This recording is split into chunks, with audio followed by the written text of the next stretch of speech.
어제 우리나라의 세계 채권지수 WGBI 편입은 채권시장 선진화에 큰 이정표가 될 것으로 보입니다. 네, 그렇다면 우리 주식시장의 수건인 MSCI 선진국 지수 편입은 언제 가능할까요? 이승은 기자가 알아봤습니다. 한국은 내년에나 세계 국채지수 WGBI에 편입될 것이라는 해외 기관들의 전망이 빗나갔습니다. 정부와 관련 기관이 똘똘 뭉쳐서 1년 반 만에 외국 투자자와 우리 국채 시장을 잇는 고속도로 격인 국채 통합 계좌를 개통했고 외환 시장 개장도 새벽 2시까지로 연장했습니다.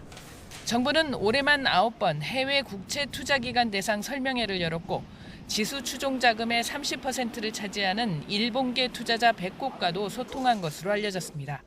국채 시장의 어떤 선진화를 위한 정부의 정책 의지가 굉장히 크다. 한국 정부의 이런 의지들을 잘 설명한 것이 제 생각으로는 저희한테 기회가 좀 빨리 오지 않았나. 지난해 국채이자 비용이 23조 원에 이른 가운데 내년 순 발행액만 83조 7천억 원에 이릅니다. 내년 11월 WGBI 편입으로 순차적으로 75조 원에 이르는 투자 자금이 유입되면 국채 금리가 떨어지면서 발행 여력이 더 생길 것으로 보입니다. 나아가 시중금리와 환율 안정에도 도움이 됩니다. 채권 시장은 새 전기를 맞게 됐지만 주식시장의 경우 수건인 MSCI 선진국 지수 편입과 관련해 후보군인 관찰 대상국에서도 탈락한 상태입니다. MSCI는 지난 6월 연례 시장 분류에서 한국에 대해 공매도 금지로 외국인의 시장 접근성이 제한되고 있다는 점에 주목하고 있다고 밝혔습니다. 정부가 내년 3월 공매도 재개를 천명하고 있지만 역의 외환시장 개설 요구에 대한 대응이 숙제로 남습니다.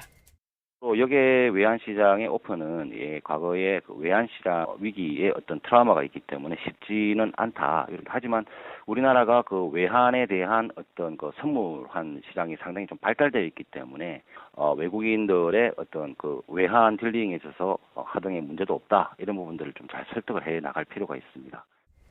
MSCI 선진국 지수에 편입되려면 관찰 대상국에 1년 이상 올라야 하는데 내년에 관찰 대상국에 오르고 가장 빠른 시일인 2026년 6월 편입 발표가 나더라도 2027년 6월에 실제 편입이 이뤄집니다.